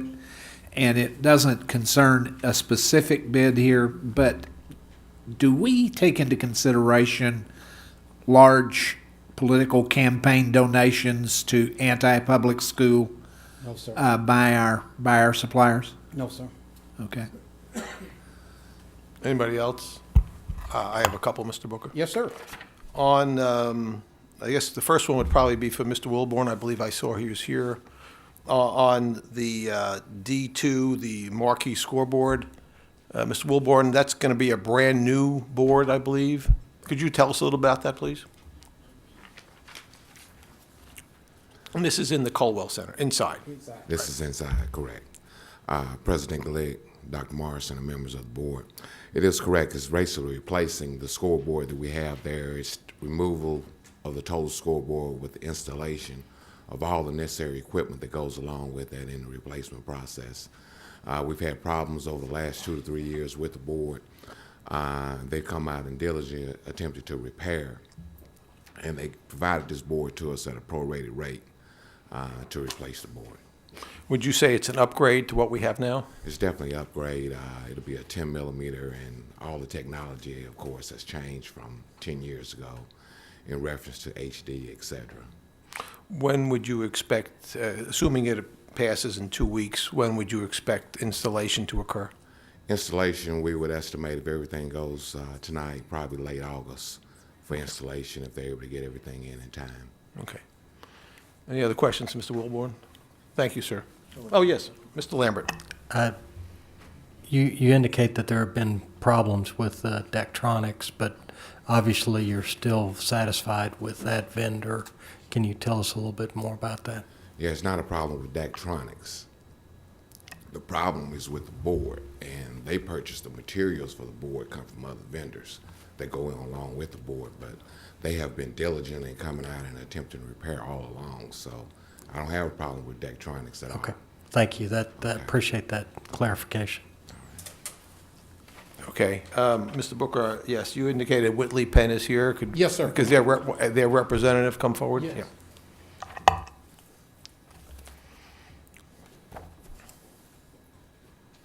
Good evening. Could you give us your name, Yes, please? my name is Selena Sedes Miller, and I'm the audit partner. Thank you. I'm sure you have read newspaper articles about things going on in this district. Yes, sir. And I just guess my question, you were not our external auditor during that time framework, but you certainly are now. Right. Based on what you've either read in the newspapers, heard from staff members, heard from the superintendent, what steps, if any, are you taking that potentially our former audit firm did not take? Okay.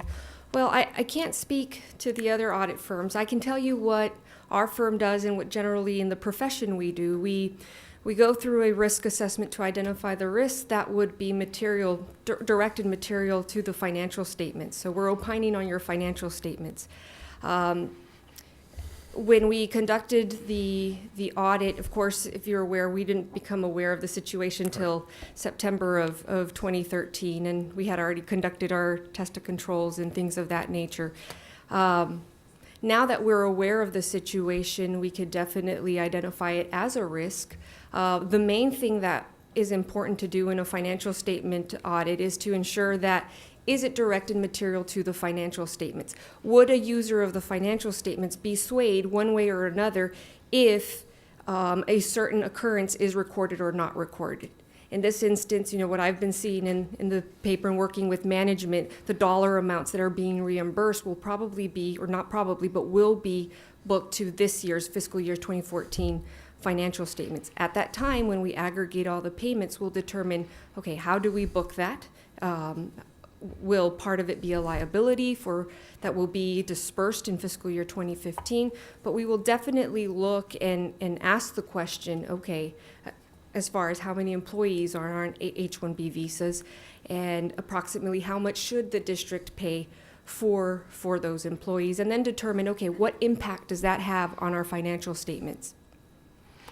Let's assume that a federal agency, will not name which one, Okay. would come in the future and ask us to, let's say there was some type of federal penalty. Right. Let's just use that word as a Okay. broad term, Sure. federal penalty. And those payments were made in whatever amounts. Would that trigger anything in your mind that we were paying something to the federal government that was outside of normal payments? Sure, and that would be, we would look at check registers and then inquire of management, what are these payments related to? The same token, we do issue legal letters to your external counsel, and they will issue representation saying we have these items outstanding. And at that time, they would disclose there are these issues, there are these pending issues that you need to be aware of. We usually stipulate an amount, and they'll tell us it's above that amount, no, it's not above that amount. And then we make the determination what would that do to the financial statements, and working with management to determine, okay, obviously we won't share the materiality with management because that's an auditor term, but we'll make that determination at that time to see what is out there.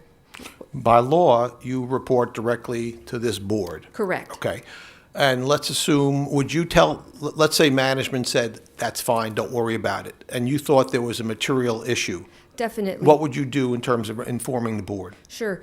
Under Statement of Auditing Standards number 114, if there is an adjustment, let's say, for example, that management decides that they do not want to book it on the financial statements, that would go as a past adjustment that needs to be reported to you in that communication. And we would explain, management has decided not to make this adjustment. It's related to XYZ, and you would be informed at that time. Okay. Does anybody else have any other questions? We thank you very much for coming this evening. And again, Mr. Booker, thank you very much. Okay, let's go to, based on Mr. Falcone and Mr. Booker, they've indicated we're going to pull item E. Number 5E will be pulled. Let's go to item 5F, review resolution for future construction delivery method of construction for construction-related projects as job order contracts. And that's Mr. Falcone or Mr. Booker or whoever wants to handle that one. We've already had a little bit of a discussion about that.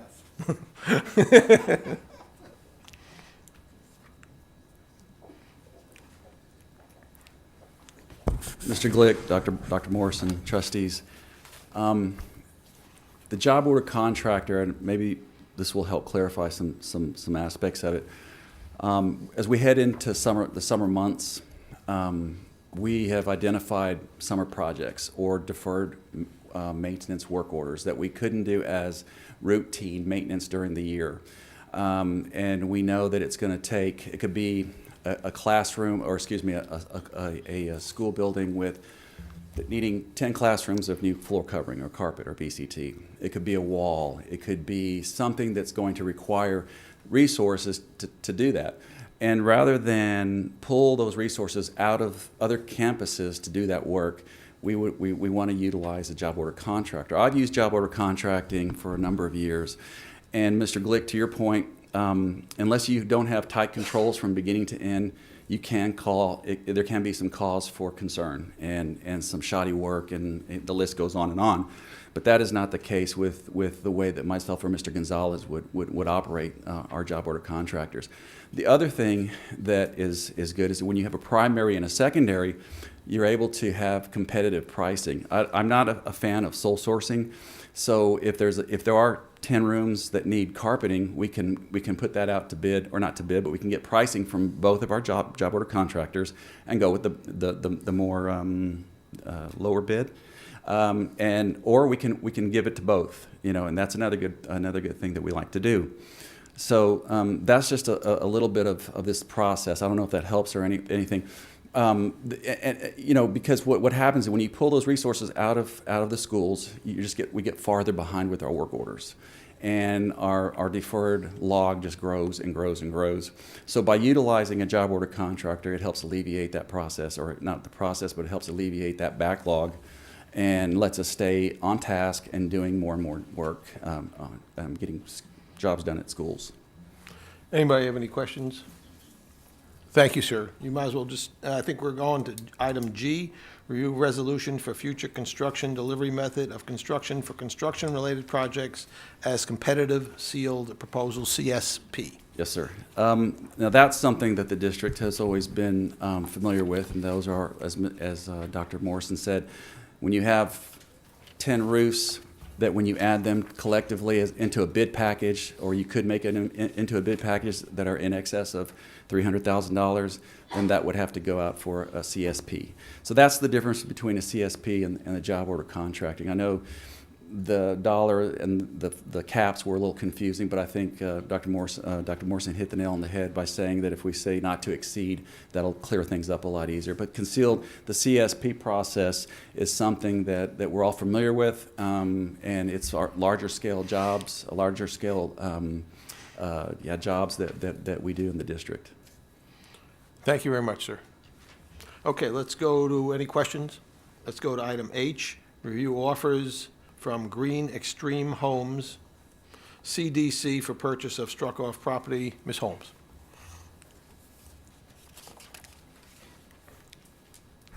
Good evening, Mr. Glick, Dr. Morrison, trustees.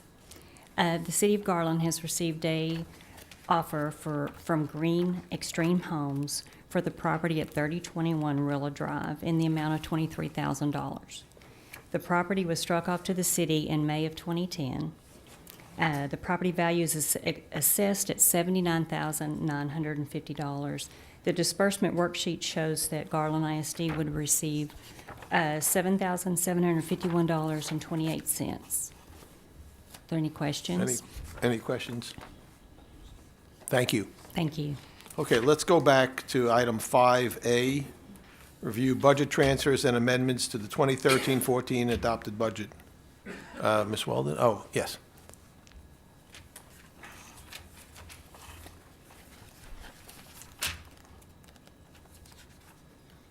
Good evening, Mr. Glick, Dr. Morrison, trustees. You have before you the amendments and transfers for the consent agenda. Do you have any questions? Anybody any questions? We thank you very much. Thank you.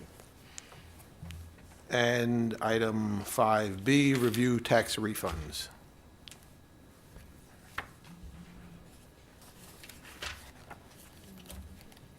Good evening again.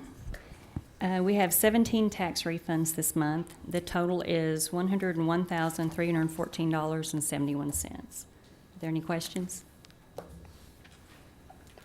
Thank you very much. Thank you. Okay, we're up to item 6, trustees' exchange of information. Anybody want to comment?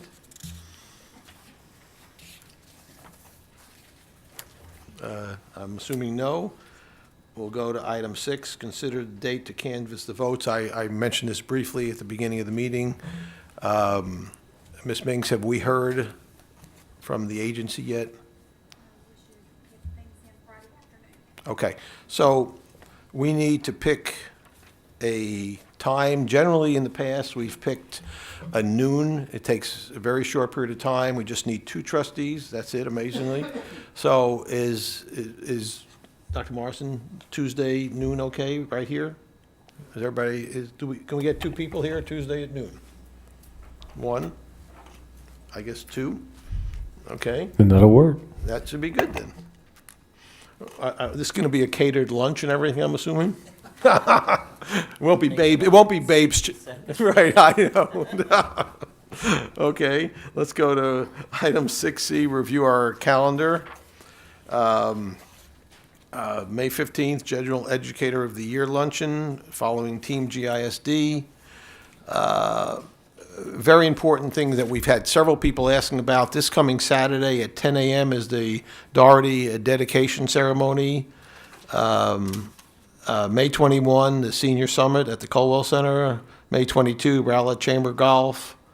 May 29th, the Garland Economic Development was off. It's now back on, so it's been rescheduled. May 29th, the Superintendent and Duke Scholar ceremony.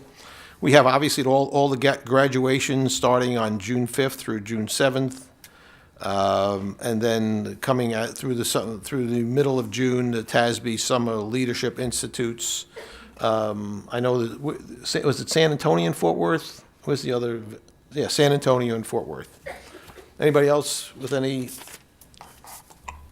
I have a question, please. Ms. Griffin. The Daughtery reopening dedication, has the city council and mayor been invited? They had been asking all year. So have we extended that invitation? Mr. Moore. And especially the council person that represents that area. We emailed invitations to all the city council members.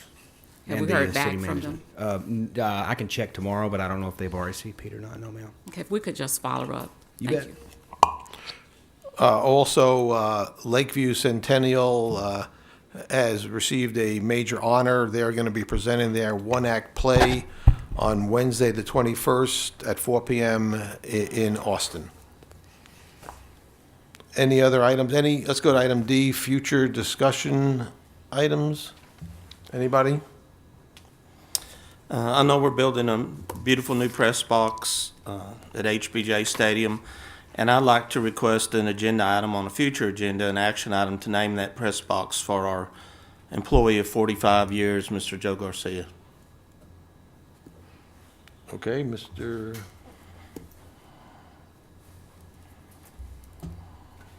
Garcia's name will be considered. And thank you, Mr. Naig. Dr. Morrison, you'll put that on a future agenda? Okay. Any other agenda items? Mr. Luna? I may have missed this, but I would like to hear, I guess, Mr. Jackson. You know, a while back we approved guns for officers. I want that explained to me because during the election process, there was some concern about that they weren't able to do that, and I want to understand that better. Yes, we'll have it on the next item. Okay, thanks. Dr. Morrison? Yep. Thank you, Mr. Luna.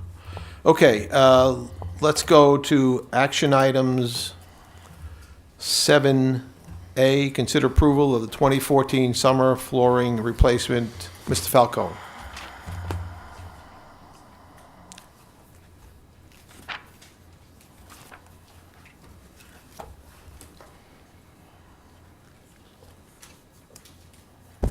These were items that we brought to you last week at our board budget workshop. These are just identifying the same schools. We felt that they were in a critical state, so we wanted to make sure we got them on the agenda, whether you approved the funding or not, because between me and Dr. Barajas, we were going to find some way to make that happen, so that's why we got it on here. Anybody have any questions on the flooring replacement? Again, we did discuss this. We saw pictures that you presented. Yes, sir, and the names yes. of the schools, locations. There being no discussion, Chair will entertain a motion on the summer flooring replacement. Make a motion that we approve the 2014 summer flooring replacement as printed in our agenda. Second. We have a motion and a second. Any discussion? There being none, please raise your hand showing your affirmation. Motion passes 6-0. Let's go to item 7B, consider approval of the replacement of the outdoor sign for the Curtis Colwell Center. Mr. Falcone again.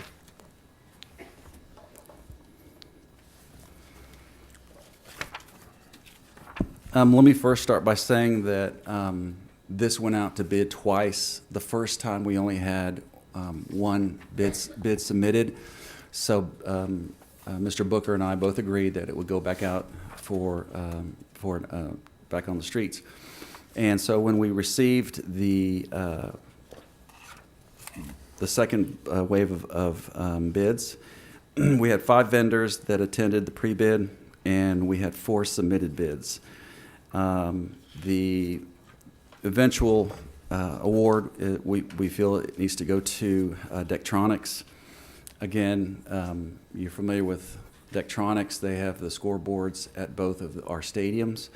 There was a local group that did submit a bid, but their bid packet was very incomplete. And one of the couple of things that really jumped off the page was that they did not provide they did not provide workers' compensation or insurance, nor did they provide a performance or payment bond.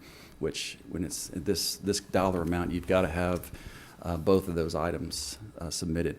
And also, we have in your packet, we have a letter of recommendation from our engineering consultants, and also a letter from Mr. Wellborn requesting that we go with this company. Anybody have any questions? I do. Is Mr. Wellborn still here? No. I don't believe so. This sign is relatively new. I'm not sure if you know how old it is, but I don't think it's 5 years old. Yes, sir. The existing sign, I'm talking. No, I understand, and I drove by there myself. And it looks really good. There's no visible damage to it. But when I talked to John about this, he said it's all in the controls and the programming, and it's just not. It doesn't work a lot of the times, and there's all types of glitches. But when you look at it, it looks fine. But he said it's all in the programming. And so I know he's had a conversation with Dr. Barajas, and they both determined that the whole thing should just be replaced based on, and I can't get too technical because I don't know all the technicalities of the system, but I just know that he said that it's a really bad programming unit, and that they're always having problems with, and that's about the extent of the information I know. Do you know who that sign is from? Just kind of echoing what Mr. Lambert asked a few moments ago with the other sign. No, sir, I don't. I can find out, though.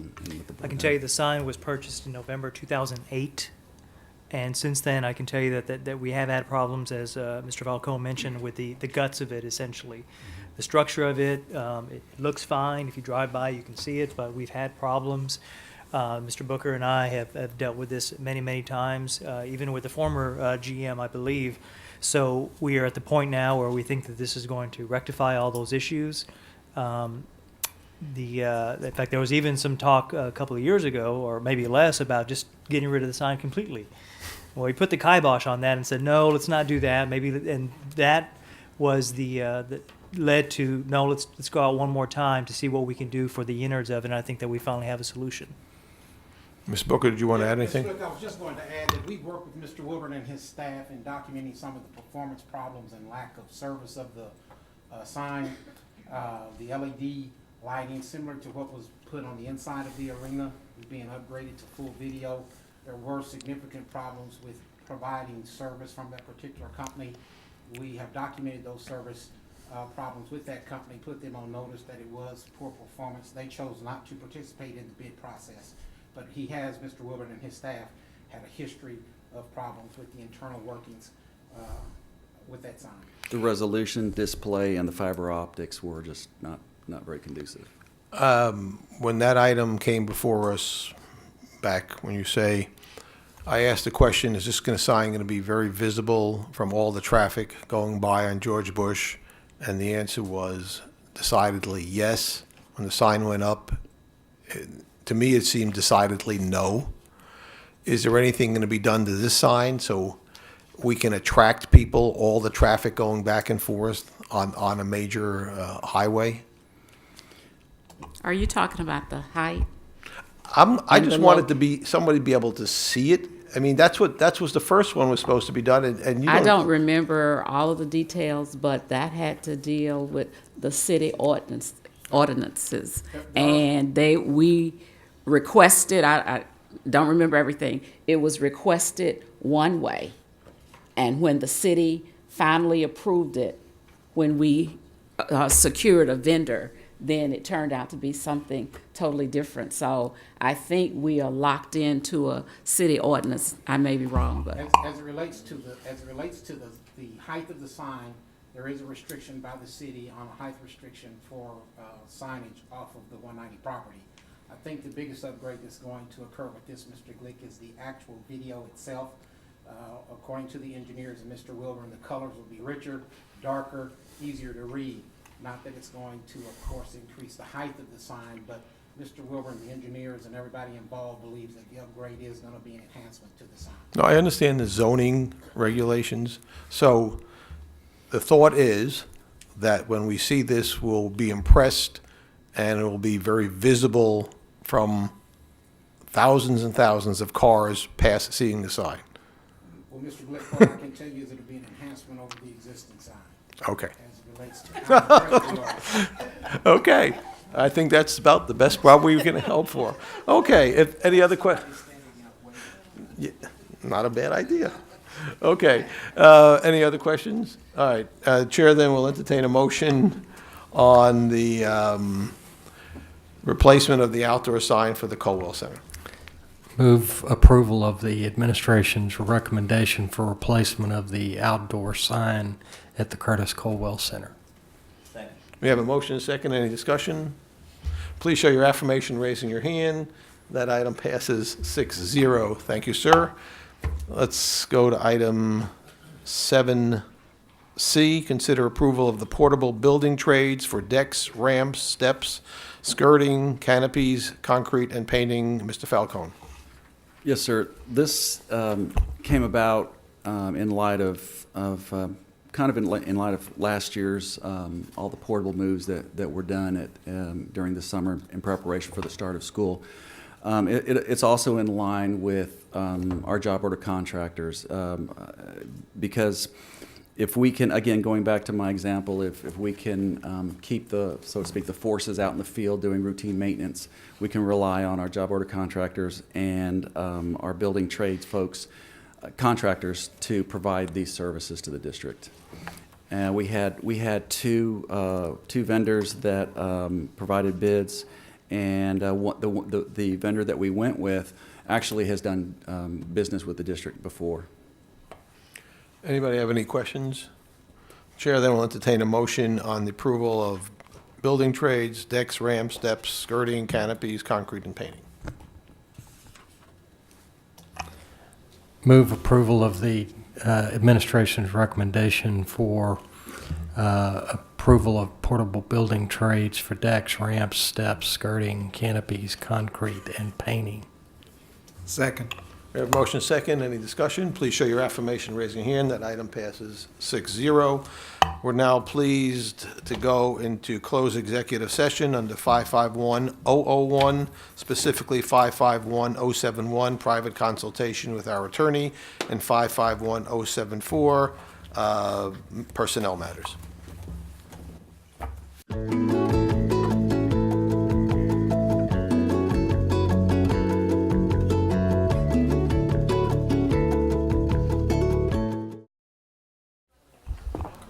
It's now 8:22 p.m. We're returning from closed executive session. I hereby certify that only matters legally allowed were discussed.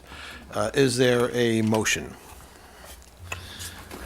Mr. Glick, I move approval of the administrative recommendation for the appointment of Debbie Lee as Coordinator of Guidance and Counseling. Is there a second? Any discussion? Please show your affirmation, raising your hand. That item passes 6-0. Is there a motion for adjournment? So moved. We're adjourned.